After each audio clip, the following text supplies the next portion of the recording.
Prometerás a Deus e à Senhora Santa Maria que sempre, de maneira absoluta e sem concessões, manterás tua castidade para sempre.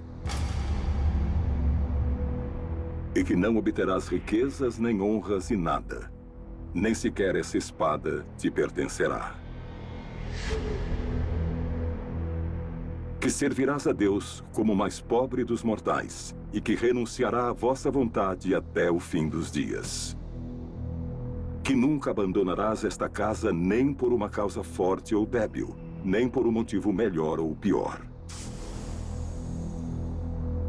Suportarás as más palavras. E se quiseres dormir, te façam velar. E se desejares velar, te mandem repousar. Pois és servo e escravo desta ordem, e has jurado proteger a cristandade com a tua vida.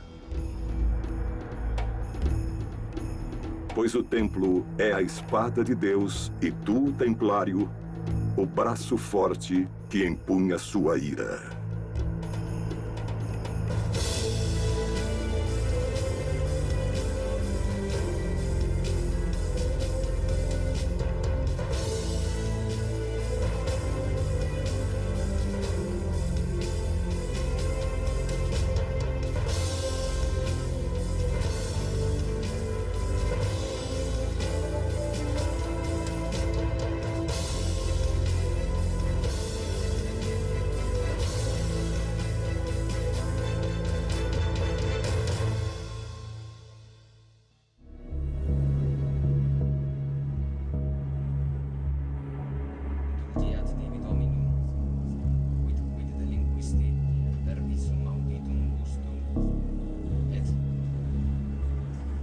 Não é a lepra, nem a peste.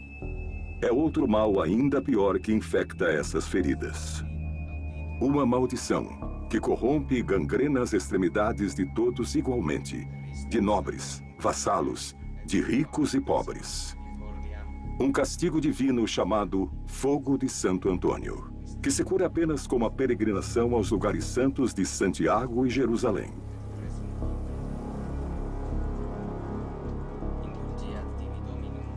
Essa mulher não suportará o longo caminho. Para ela, já é tarde demais. Recitará 1000 vezes todas as orações. Abraçará amuletos e atenderá a conjuros e preces. Mas o frio intenso e as mentiras acabarão consumindo tudo. Tudo, menos sua alma.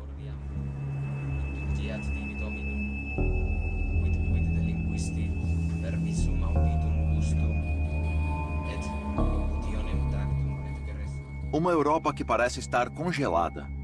Mais do que chamar de Baixa Idade Média, poderíamos chamar de o amanhecer da civilização cristã. No final do século XI, o que encontramos é uma sociedade que está relativamente feudal. Temos o Nosso Senhor, que governa todos esses territórios. Temos uma série de pessoas que trabalham para ele, são seus servos. A nobreza e o clero estão em um nível privilegiado, enquanto os braçais, os plebeus, se encontram em um patamar inferior na escala social. Digamos que as diferenças são importantes. Os braçais trabalham, os clérigos rezam e os nobres guerreiam. No final do século XI, pouco antes da Primeira Cruzada, a Espanha não existia. A Península Ibérica era um conglomerado de reinos no norte, no mundo cristão, e no sul, o sul muçulmano, Al-Andalus estava sendo reunificado com o Império Norte-Africano, os Almorávidas, que vinham conquistando e incorporando pouco a pouco seu reino ao reino de Taifas.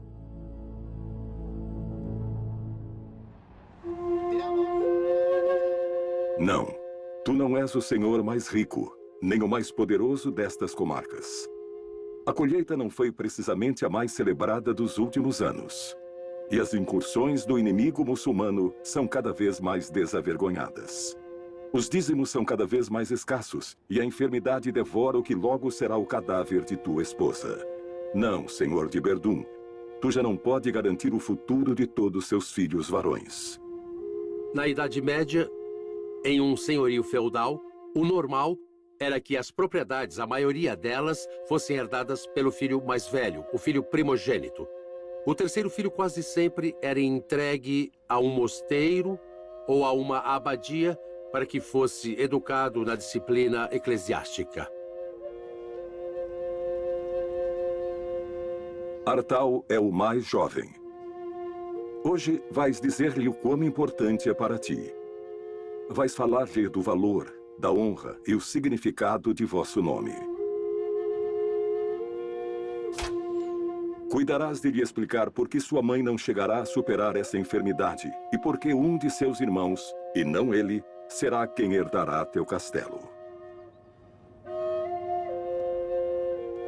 Fará com que ele saiba que, apesar do tanto que te custou tomar esta decisão, hoje mesmo negociará seu futuro com uma delegação de monges, e amanhã, ao raiar do dia, partirá com eles para ingressar em um convento.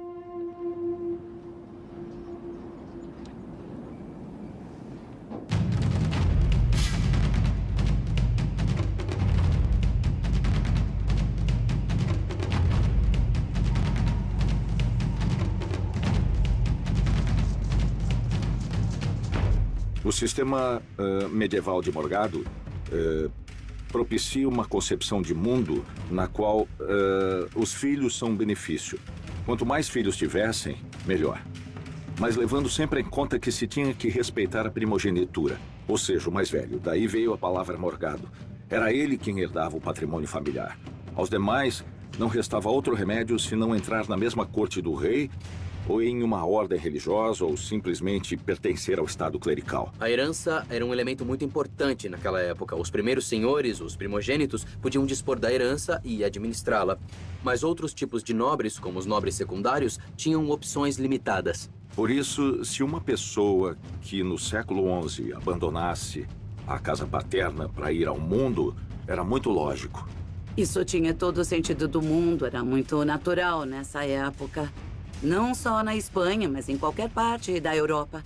Fazia todo sentido do mundo que um dos filhos se dedicasse à igreja.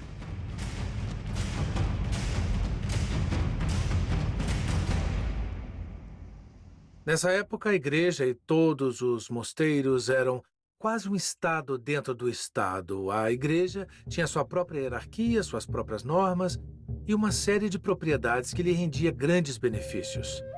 Era muito comum nessa época que houvesse acordos entre um senhor e a igreja para que sua filha ou algum de seus filhos entrasse para a congregação e que deixasse alguma propriedade para que se pudesse manter essa pessoa.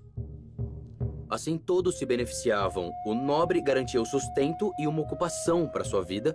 O grande senhor se livrava do problema, que poderia advir, por exemplo, por ter um filho desocupado.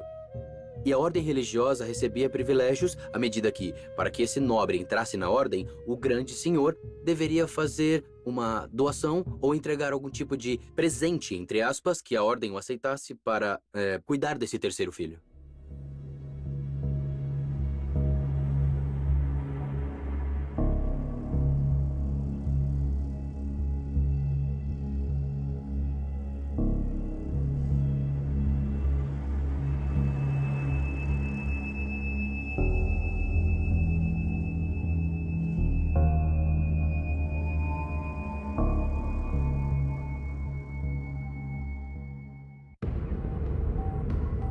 Alégio I, imperador de Bizâncio. Altivo, glutão e mulherengo.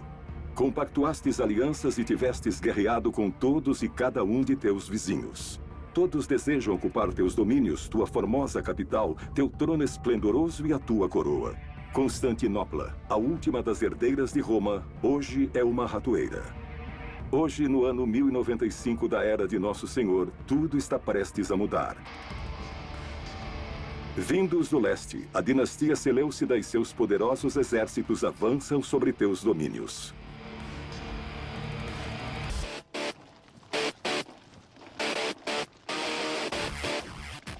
Não tem soldados bastante para fazer frente a esta força. Desta vez, as cruzes não poderão frear aqueles que portam o coração nas mãos. Hoje escreverás uma carta e enviará ao poderoso Papa do Ocidente. Pedirás ajuda em nome de toda a cristandade e rezarás. Rezarás para que apareça um gigantesco exército de valentes cristãos dispostos a enfrentar esta ameaça. Ou para que caia um raio dos céus para varrer todos esses sarracenos diretamente para o inferno. Tua mensagem percorrerá a Europa. E ainda que tu não chegues a saber nunca, essa maldita carta provocará uma guerra eterna. As Cruzadas.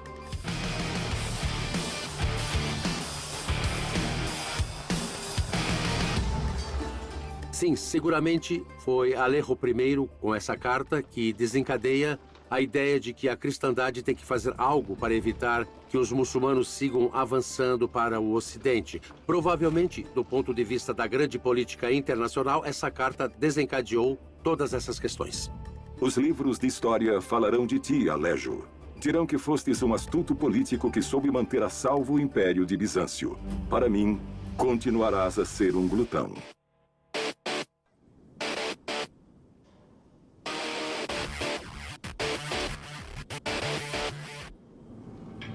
Antes da carta de Alejo I, havia uma série de movimentos que propunham a unidade do mundo cristão contra o Islã.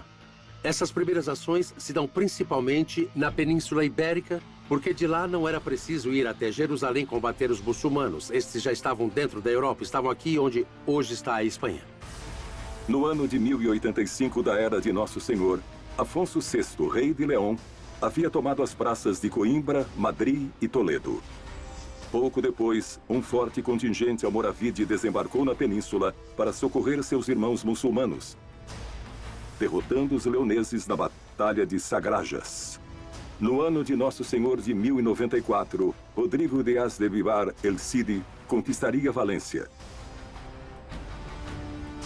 Nesse momento, a Reconquista se encontrava em uma fase relativamente inicial, embora já faça mais de 3 séculos que falamos da chegada dos muçulmanos à Península Ibérica e de que já tivessem recuperados territórios importantes, produziu-se o que foi chamado de pré-cruzada. A Europa toma consciência do processo de reconquista, toma consciência de que os muçulmanos estavam aí do mesmo modo que no Oriente e que também deviam ser combatidos. Assim sendo, era muito interessante para Roma, para o papado e para toda a igreja a reconquista da Espanha. E se considerava esse um território de cruzadas. Ninguém escapará do banho de sangue que se avizinhava, nem sequer ti, pequeno Artal. Tu também não vais te livrar. Se vai ser um monge cisterciense, junte-se à Ordem dos Monges Brancos, passando a contar com uma organização religiosa baseada no trabalho, nas doações e, sobretudo, na oração importante. São monges, no sentido mais estrito da palavra. Vai se juntar a um mundo baseado em regras. Regras religiosas que vão determinar cada um dos movimentos da sua vida e a uma ordem religiosa desse modo que vai condicioná-lo a uma série de votos. Não podemos nos esquecer do número de crianças abandonadas deixadas nas portas dos conventos. Por que eram deixadas na porta dos conventos? Porque sabiam que teriam... Bom, eles teriam uma vida garantida, pelo menos teriam pão para comer todos os dias.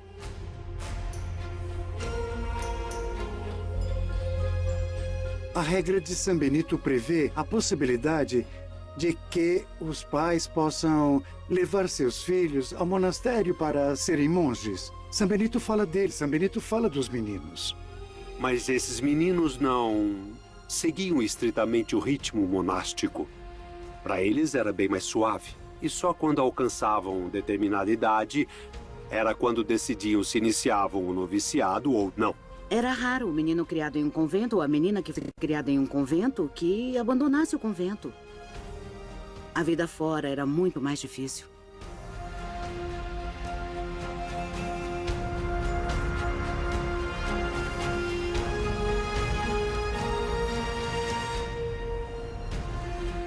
Confia nesses monges, Artal. Eles farão de ti um homem sábio e temente a Deus. Ensinar-te-ão a orar e a viver do trabalho de tuas mãos, pois a ociosidade é inimiga da alma. Rezarás 8 vezes ao dia e comerás uma vez. E não sentirá necessidade de sair deste monastério. Isso não convém de forma alguma à tua alma. Jurarás obediência ao abade e aos teus irmãos. Prometerás ante a Nossa Senhora Santa Maria que sempre, de maneira absoluta e sem concessão, manterá para sempre a tua castidade. E que servirás a Deus como monge e como o mais pobre dos mortais. Os 3 votos eram voto de obediência, de pobreza e castidade. Os votos, por que o fazemos? A finalidade última do voto é acompanhar Jesus. Queremos acompanhar o Senhor Jesus. Ele aparece no Evangelho vivendo na total pobreza, vivendo em obediência e vivendo em castidade. Aí o religioso diz, quero servir como Jesus. Tudo isso é, como dizer, duro. É duro porque, bom, dessa forma, parte da ascese, da luta, do combate. Eu sei em quem me fiar, e a São Paulo eu também digo, eu me fio no Senhor. O voto de pobreza supõe que eu, ao me incorporar à comunidade, renuncio à capacidade de possuir bens pessoais. E se eu sair do monastério, ao sair, eu não tenho direito de pedir nem um centavo pelos 20, 25 ou 40 anos que se passaram. O ato de pedir do pobre tem outra dinâmica espiritual para enfrentar o desnudamento que, às vezes, é duro. Posso comer e posso cear e tenho uma cama em que dormir e tenho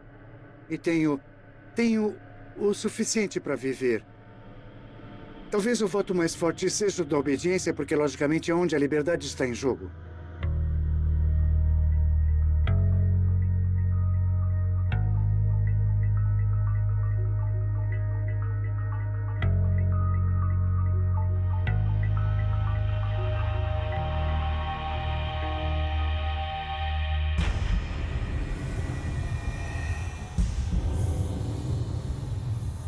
A ideia de unir todas as nações cristãs da Europa sob um único estandarte já anda por tempo demais rondando em tua cabeça. E essa carta, reclamando tua ajuda, chega em momento muito adequado. Parece ter caído dos céus. Sois Urbano, o segundo, o Papa de Roma. Quem melhor que tu para liderar essa união de infantes, reis e cavaleiros contra os inimigos de Deus? Hoje te armarás de valor e vais declarar a primeira das muitas cruzadas que estão para vir. Urbano II era um papa muito peculiar. Provavelmente tivesse gostado mais de ser o general que dirigia umas tropas ou um exército do que o pastor dos cristãos. O pastor dos católicos, que é o Papa de Roma. Urbano II proclama a cruzada, a primeira cruzada, nos arredores da cidade de Clermont, certamente influenciado pela Carta de Alejo I, mas também pela ideia que havia surgido alguns anos antes que algo deveria ser feito para enfrentar essa segunda leva prevista do Islã sobre a Europa. Nas cercanias da cidade de Clermont, haviam-se reunido milhares de fiéis dispostos a deixarem-se seduzir por tuas palavras. Fale-lhes de todas as atrocidades que estão sofrendo nossos irmãos cristãos no Oriente. Minta-lhes, diga-lhes que chegaram inclusive a queimar igrejas. Diga-lhes que tu, ou melhor ainda, diga-lhes que Deus, nosso Senhor, lhes ordena partir imediatamente para destruir essa raça vil que ocupa a Terra Santa. Prometa-lhes que todos aqueles que morrerem por esse empenho serão absolvidos de todos os seus pecados. Prometa-lhes a vida eterna. E quando lhes perguntar se poriam suas espadas a serviço dessa guerra santa, eles todos responderiam: Deus o quer, Deus o quer. Era esse o grito dos cruzados, Deus o quer.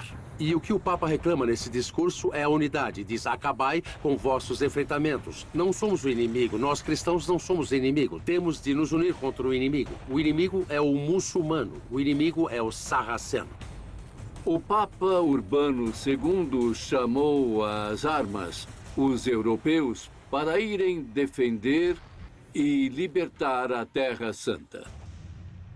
Claro que nos dá a ideia de um personagem, de um papa muito imbuído nesse espírito que chamamos de reconquista da Península Ibérica, de cruzadas em geral, que devia provocar e que realmente provocou um efeito bem imediato nas pessoas de seu tempo, porque houve uma resposta massiva ao chamado do Papa em seu discurso nessa predicação de uma cruzada em Clermont-Ferrand em 1095.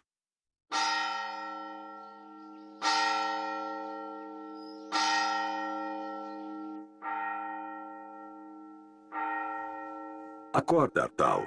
Tocam a matina. E não pode chegar tarde. Para manter a ordem estrita que rege esse monastério, temos de seguir ao pé da letra cada um dos 73 capítulos da regra de São Benito. Aprenda-a. Ela te dirá quando orar, quando trabalhar e quando repousar.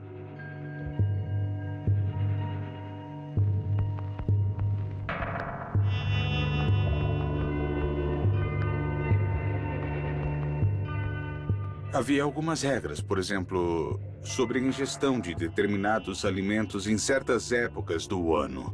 O corpo devia ser purificado por meio da abstinência sexual ou pela ausência de determinado alimento. A Sister tem como lema Ora et Labora. Então, sua vida seria esta. Levantar-se provavelmente às 3 da madrugada para iniciar com as matinas, rezar todas as horas que forem chamados e, enquanto isso, guardaria o silêncio entre uma hora e outra. E entre essa hora e outra, trabalharia. Sua vida seria tremendamente dura. Acabaria jantando uma sopa de verduras, quase sem verduras, por volta das 6 da tarde. E 6 ou 7 da noite iria dormir. Dormiria com rezas intercaladas para seguir o comprimento das horas. Vista pelos olhos de homens e mulheres do século XXI, a vida monástica, a vida na ordem de Sister, a regra de Sister, nos pode parecer muito dura e, sobretudo, muito rígida. E efetivamente o era. Uma vida que se distribuía em um tempo de oração, um tempo de trabalho, para viver de nosso sustento, e um tempo de estudo. Dá-se ênfase que os monges deviam estar medianamente formados, por exemplo, em leitura. São pessoas que deveriam atender o ofício divino e, nesse sentido, deveriam estar bem formados, como fazer isso corretamente. E nessa época, quem pertencia ao clero, sem dúvida, recebia uma formação infinitamente superior a nível acadêmico da que poderia receber qualquer outra pessoa daquela época. Não há dúvida que para o século XII não teria sido uma pessoa suficientemente cultivada. E temos que entender que muitos monges que entravam nos monastérios não sabiam ler nem escrever, mas falo de Artal, uma pessoa mais preparada que acabaria sendo monge. 99% da população era totalmente analfabeta. Assim, falamos de apenas 1%. Me parece que Artal vinha de um contexto social um pouco mais cuidado, não era um servo de gleba, mas não há dúvidas que seria um rapaz preparado em um ambiente um pouco cultivado, de ordem, de leitura, ainda que não entendesse, ia se ensinando e ele ia aprendendo. Mas a educação não terminava nunca. Segundo as capacidades da pessoa, poderia ir crescendo e se converter desde um homem de ciência, conhecedor de um antigo tratado de farmacopeia, até um especialista nas Sagradas Escrituras, um miniaturista ou um copista essencialmente de livros. Walter, o indigente. Assim é que te chamam. Tua contínua obsessão de viver na mais extrema pobreza te garantiram essa alcunha.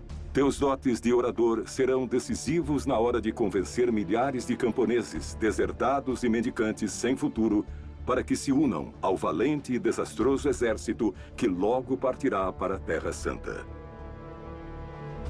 Não será o único a liderar esta expedição. Pedro o Eremita, outro iluminado que acreditou no valor de face do mandado do Papa Urbano, já estava pregando pela Europa. Mais de 20.000 desgraçados já haviam decorado seus farrapos com estampas da cruz e estão dispostos a segui-lo até o próprio reino dos céus. Não sabem ler, não têm a menor noção do tamanho do mundo ou da extensão dessa viagem. Apenas no que acreditavam é que todos os seus pecados serão perdoados ao arrebatarem Jerusalém dos muçulmanos. Depois do chamamento em Clermont em 1095, iniciou-se na Europa um processo muito interessante e ao mesmo tempo muito amplo de peregrinação massiva. Uma peregrinação que não estava tão orientada em visitar os lugares santos, mas como uma conquista pela espada de tais territórios. Mas se isto for pouco, encha-lhes a cabeça de ideias milenaristas.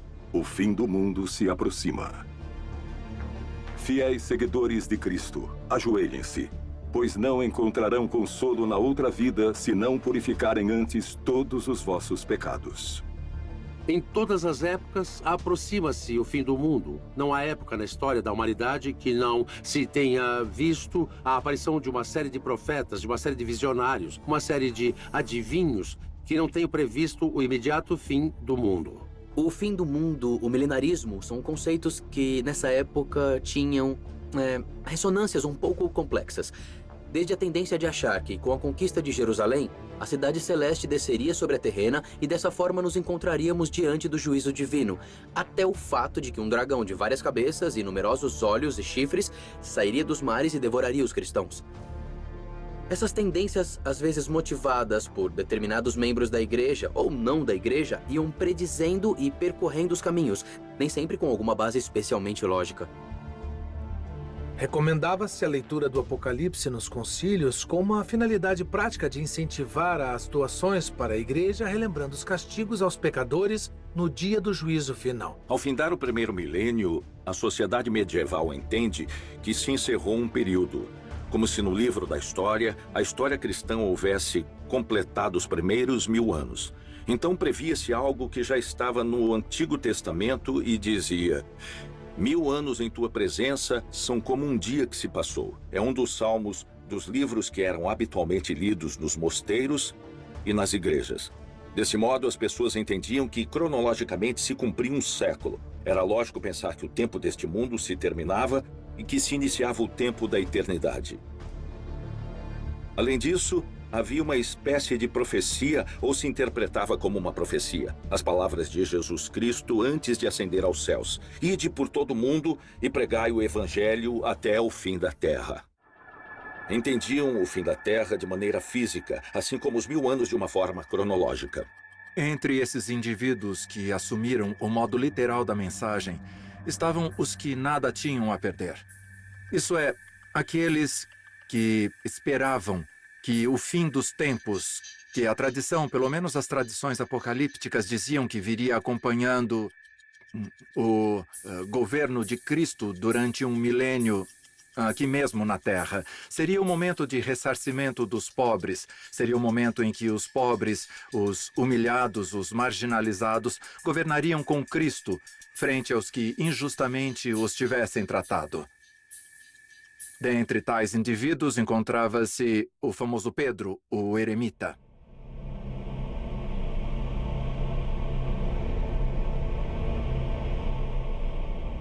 Pedro, o eremita, que era um louco, um iluminado, um homem convencido de seu caráter messiânico, que teria sido designado provavelmente por Deus para encabeçar um movimento que acabe com o Islã e com os muçulmanos hereges, os filhos do mal. Imbuído desse espírito de ir a Jerusalém, de recuperar a Terra Santa, embarca na Cruzada dos Pobres de modo absolutamente insensato. Aquela grande cruzada se valeu da ignorância das pessoas e oferecia possibilidades que não eram reais. Muitíssimas pessoas se apresentavam às cruzadas para expiar seus pecados. Qualquer pessoa carente de estudos, carente de conhecimentos, que nunca tivesse sido escolarizada, podia crer em qualquer dessas teorias e acreditava que iria conseguir. Isso é um dos grandes componentes do milenarismo e que motiva os movimentos cruzadistas e que motiva todas essas peregrinações. Portanto, mesclavam-se muitas coisas. Se mesclou o fanatismo, o crescimento da população e o fato de que na Espanha a reconquista também se considerava uma cruzada, estava muito avançada. Era gente mal preparada. Ainda que tivessem muita fé, não tinham instrução militar, nem sequer possuíam a caridade cristã que os impelia a libertar a Terra Santa, porque fizeram grandes maldades, porque cometeram também enormes crimes e acabaram sendo dizimados no caminho para Jerusalém. Chegarás a Constantinopla, cruzarás o Bósforo, e aí, perto da cidade de Nicéia, o exército seleucida os exterminará a todos. As mulheres serão enviadas aos haréns e as crianças aos mercados de escravos. Pode-se dizer que Pedro Eremita foi uma criatura papal que saiu do controle do Papa. Essa seria talvez uma definição que melhor poderia lhe corresponder. Recorde das palavras do Apocalipse. Vi as almas dos que haviam sido degolados, e a cada uma lhe foi entregue uma vestimenta branca. Os cistercenses vestiam branco, adotaram o hábito branco como símbolo da pureza, como símbolo também de pobreza e, ao mesmo tempo, como símbolo que representa a luz de Deus, uma luz branca, uma luz que não tem cor. Usar roupas coloridas, como púrpura, azul e amarelo, implica no uso de corantes que, além de muito caros, são simbólicos, representam o poder, a nobreza.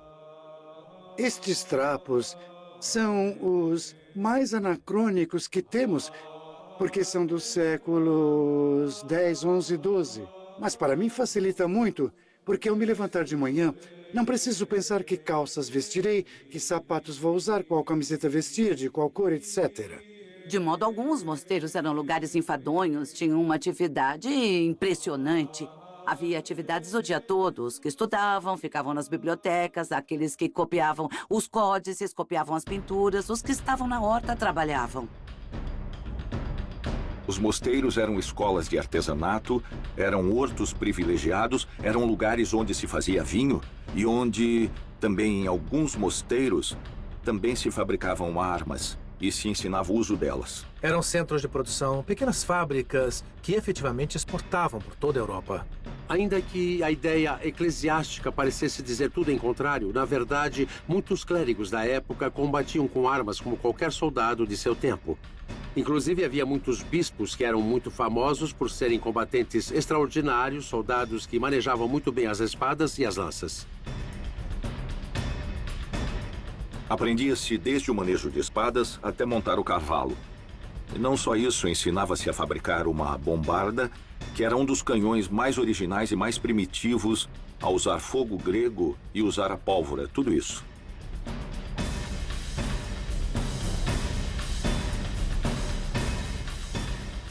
Na Idade Média, um combatente que não estivesse treinado, que não tivesse treinado golpes de machado, golpes de clava, cargas de cavalaria ou o manejo de espada em uma batalha estava perdido. Na Idade Média havia muito poucas oportunidades. Se não estivesse treinado e fosse atingido por 2 golpes, no terceiro estaria morto. Na liturgia, os monges deviam cantar numa forma varonil, um pouco forte, como cavalheiros marchando para a guerra.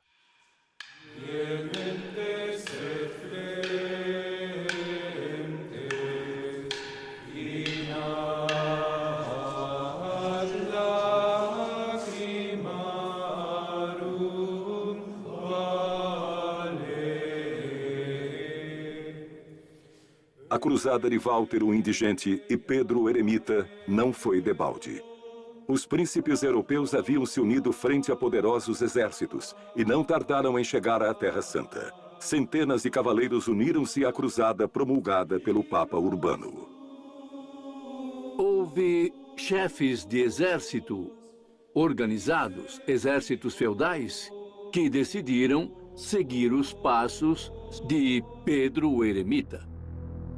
Passarão por Antioquia e Edesa a fogo e sangue. E tu, Pedro, tu que sobreviviste a Nicéia, terás a honra de bendizer desde o mesmo Monte das Oliveiras a carnificina que nesta mesma noite inundará de sangue as ruas de Jerusalém.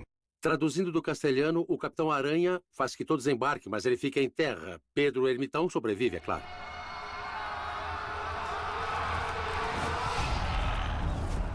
Jejuareis por 3 dias. E assim como Josué fez em Jericó, marcharão descalços em procissão ao redor da cidade. E ao final de 9 dias, pela graça de Deus, suas muralhas se dissolverão. Construirão poderosos aríetes e torres de assalto.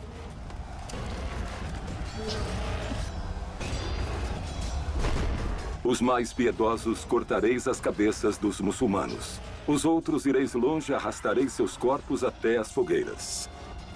As ruas e praças de Jerusalém se encherão de mãos e pés cortados.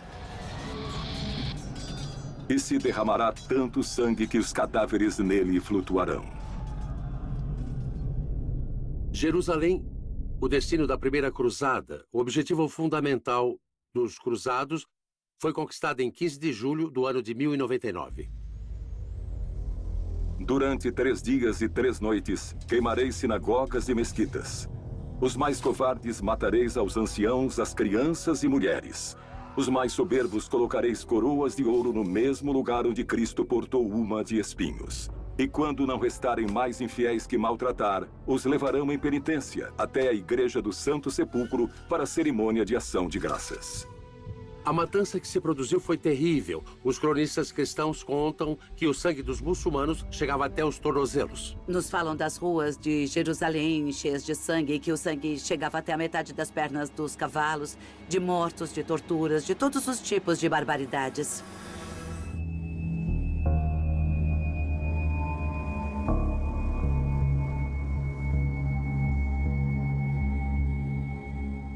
O desfecho das cruzadas é muito triste, em todos os sentidos. Representa um dos grandes fracassos da humanidade. Desde Roma, te manterás adiante do avanço de tua guerra santa, a primeira de muitas que estão por vir. Mas tu, Urbano, tu morrerás 14 dias antes da Batalha de Jerusalém. Nunca saberás se a Terra Santa chegou a ser liberada, e eu também nada direi.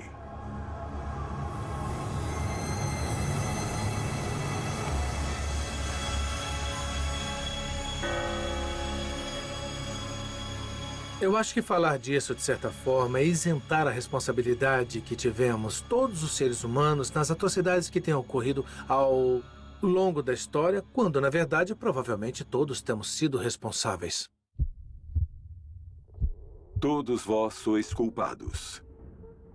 Os imperadores desejosos de poder que desataram a ira de seus exércitos. Os papas que sancionaram as guerras. Os órfãos, os indigentes e os eremitas. Pois por vossas culpas nascerá um exército de cavaleiros condenadamente crentes, aos quais chamareis templários.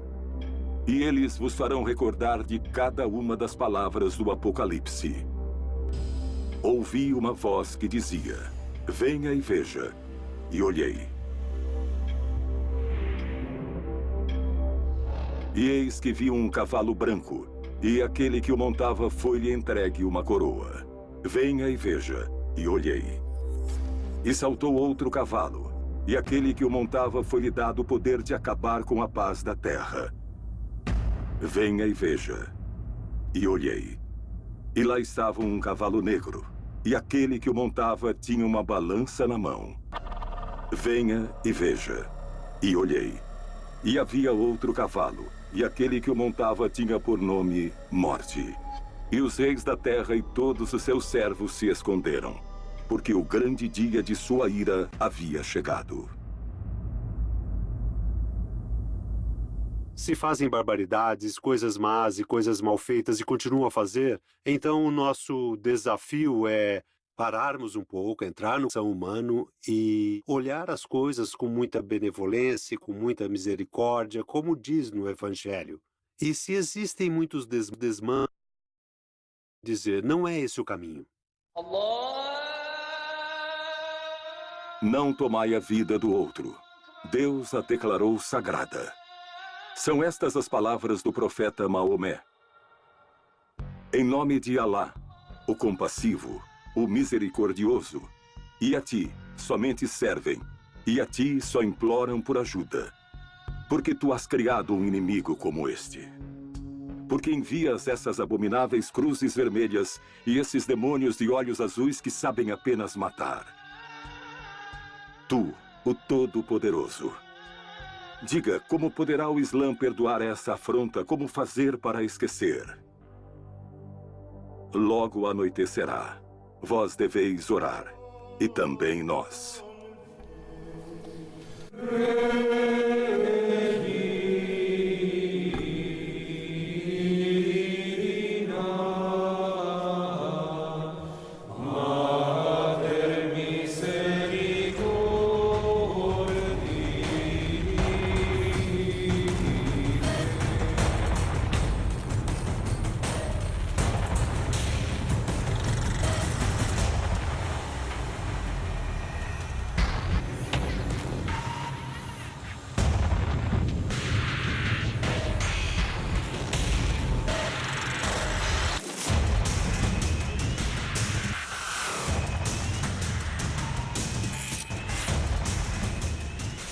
Então eles colocaram Artal deitado no chão, porque São Benito disse que quando se comete uma falta, uma maneira de humilhar-se o monge é deitá-lo no chão, enquanto a comunidade passa por cima do irmão. Eu creio que é para sublinhar essa humilhação da falta, de algum modo, é fazendo penitência.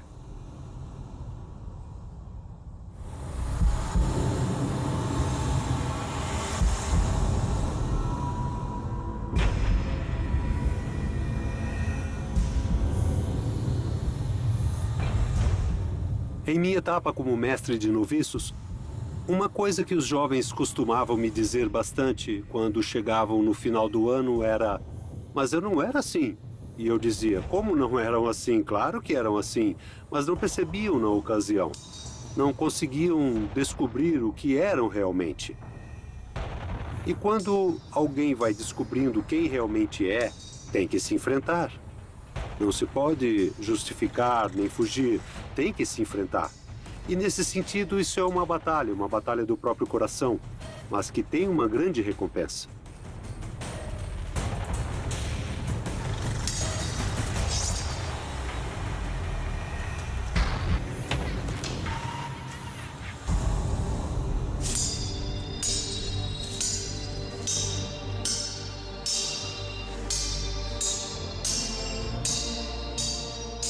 Jerusalém foi libertada. A cristandade é dona da terra que Jesus Cristo converteu em santa. Mas tenho de te advertir, pequeno Artal. Os inimigos são numerosos. Já afiam seus punhais com olhos encharcados de sangue. E logo lançarão suas garras sobre o reino de Jerusalém. Não precisamos de mais monges, já os temos em demasia. Necessitamos de cavaleiros puros, que não duvidem no momento de se entregar à ordem do templo e que não temam derramar seu sangue por Cristo. Para nós, homens do século XXI, é muito difícil entender o sentido de uma ordem militar da Idade Média. É muito difícil. As ordens militares surgem por derivação das grandes ordens religiosas. E surgem em torno de uma ideia que é ora et labora, ou seja, trabalho e oração. Ora et labora, neste caso, o trabalho da ordem militar é defender e lutar pela cristandade. Sendo assim, o membro de uma ordem militar que não deixa de ser um religioso, e muitos deles pertenciam ao estado clerical, em vez de trabalhar o campo, dedicando-se à agricultura ou copiar livros, dedicava-se a aprender o manejo de armas e, quando chegava o momento, ia para a guerra.